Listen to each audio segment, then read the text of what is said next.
በሳምንት ብዙ ቡድኖች ዩሲኤል ሪሞንታዳ የሚሰሩ መስሏቸው አርዩ እያሉ መጥተው አራቸውን በሉ። ቼልሲ በ5 ደቂቃ ነው ተስፋ ያስቆረጧቸው። ሳር ተሳስቶ ከዛ ባርኮላ ቮሌ ሲያስቆጥር ማይሉ ድንቅ ጎል ሲያስቆጥር ሮዚኒዮር ምንም ሳያደርግ በቃ 7 ደቂቃ ሲቀር ለጋርናቸው ታክቲክ የሚያሳይ ኖት ይሰጠዋል። ኮሜዲያን ነው። 8-2 አለቀ። ሲቲም 16ኛው ደቂቃ ላይ ነው በርናንዶ ሲልቫ በዚህ እጥረቱ በረኛ መሆን የፈለገው ቀይ ተሰጥቶት ግን ስቲል 2-1 ተሸነፉ። እንዲያዝም ሞክሾን ቀጨው።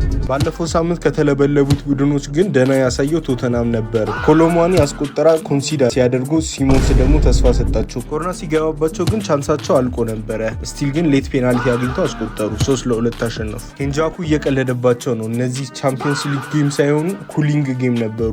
ብሮ ባርሴሎና ከኒውካስል ቆንጆ ጨዋታ ነበር የሚመስለው። ኢላንጋ 2 ጎል አስቆጠረች። ባርሳም 2 ታች ያደረገ ቆንጆ ጌም አይደል? ኖ ማሳከር። ባርሳ ትሪፒየር ፔናልቲ ያሰጠ። ከዛ ሰከንድ ሃፍ ላይ 4 አስቆጥሮ 7-2 መርደር። ፎሎ ላይክ ኮመንት ኮፒ ሊንክ ተግባባና ደግነቱ ትክክለኛ ሪሞንታዳ አይተናል። ስፖርቲንግ 3-0 ተመርተው እንዳልነበረ ሆዜ አልቫዲ ስቴዲየም አምጥተው ኢግናሺዮ ፔድሮ ጎንሳልቬዝ እና ሉዊስ ሱዋሬዝ አስቆጥረው ኤክስትራ ታይም ወሰዱት። ጊዜም አልፈጁም። አራውሆና ኔል አስቆጥረው 5-0 ካምባክ አደረጉ።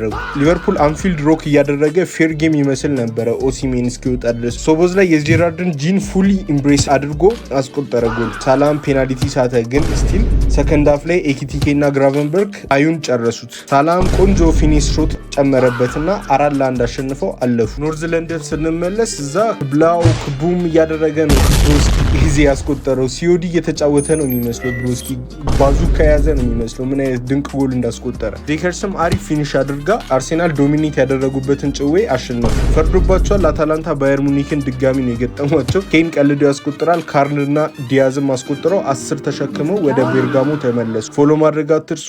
ቻው በሉ። ይሄ ቪዲዮ የሰው ደስታ ለሚያስደስታችሁ ነው። ፕላሷን፣ ላይኳን፣ ኮሜንቷን፣ ኮፒ ሊንኳን ካረጋችኋት እኔ ደስ ይለኛል። እኔ ደስ ሲለኝ እናንተ ደስ ይላችኋል። እናንተ ደስ ሲላችሁ እኔ ደስ ይለኛል። እኔ ድጋሚ ደስ ሲለኝ እናንተ ደስ ይላችኋል። እናንተ ደስ ሲላችሁ ወይኔ ፈጣሪ ሆይ ደስ አንልም።